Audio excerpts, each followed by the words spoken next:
You've probably heard this advice a million times. Practice your scales. But do scales even help you? Or is it just a big lie that violinists tell you to keep you sounding bad? In this video, I'm going to reveal to you the truth about scales that I've discovered from playing violin for over 7 years, eventually making it to the highest orchestra in my school.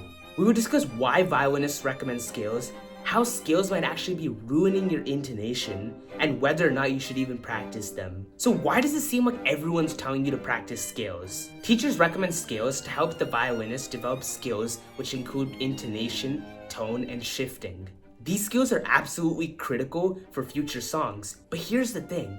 Teachers often forget to tell the student how to actually practice these skills. Pretty much every beginner violinist just plays their skills up and down and they're done. But this is not how you do it. And without you even knowing, you might be ruining your intonation by just practicing scales. For you to understand why, I'm going to introduce you to Jeffrey. Jeffrey is a beginner violinist. He struggles with intonation, so his teacher tells him to play his scales. But Jeffrey makes 2 big mistakes while practicing his scales. This is how Jeffrey practices.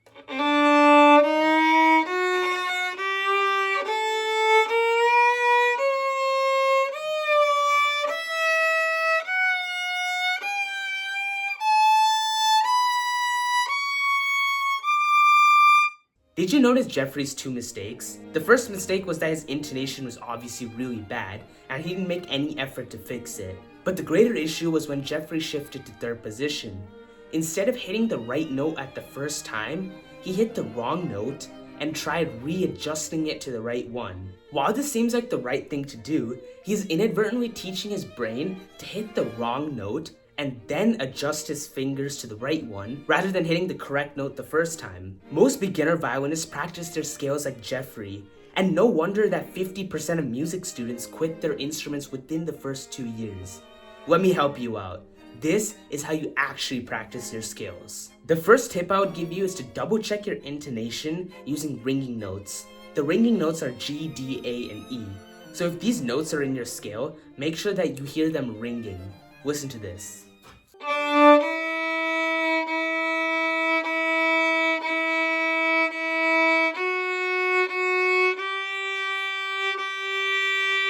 So if you paid attention, you could hear the E and the G ringing. When it rings, you know you have good intonation. The second tip I would give you is fix mistakes backwards and then get multiple reps on them.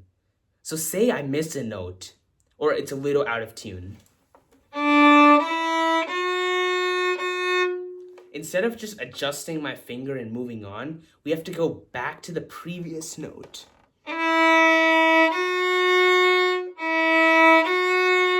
Now let's go even more back.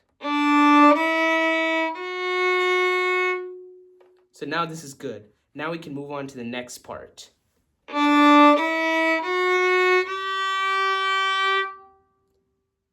Now it's ringing. Let's go back. And you would just keep moving on from there. The third point is to focus on your shifts.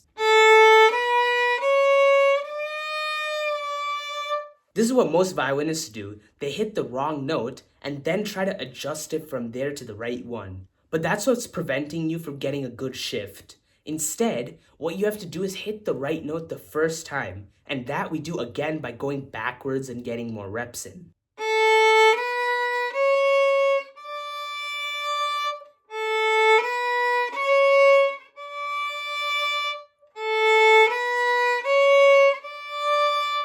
The fourth tip I would give you is to improve your tone. The rate at which the bow contacts the string should be the same. You don't want random surges where you're going faster and then slowing down. It should be smooth.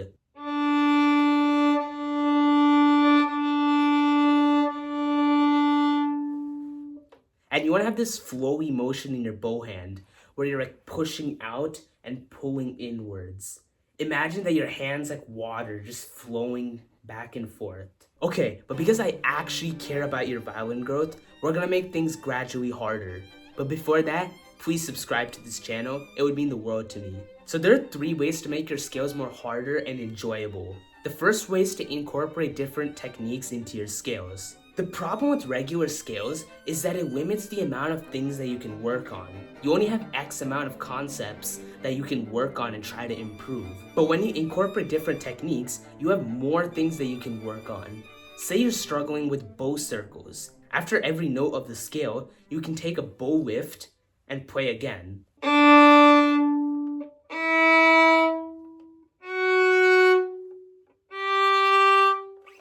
And so forth. The second way is to incorporate different rhythms. Incorporating different rhythms like triplets and offbeats can really aid in your growth because all the future songs are gonna have concepts like these. And when you practice them before itself, you're already ahead of the game. The third way to make your scales more enjoyable and harder is to not practice scales. Do something else like arpeggios or different types of chords. I would highly recommend you getting this book.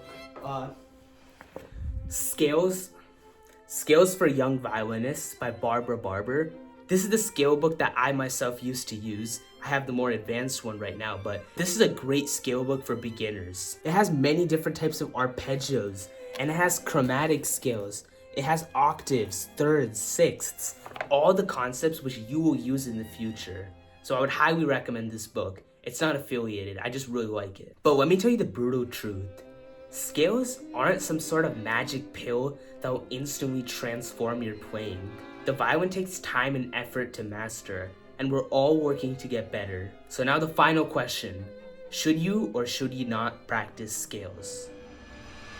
You should, but you have to practice them correctly. You will literally lose progress if you do things wrong. But doing this all by yourself can be really difficult.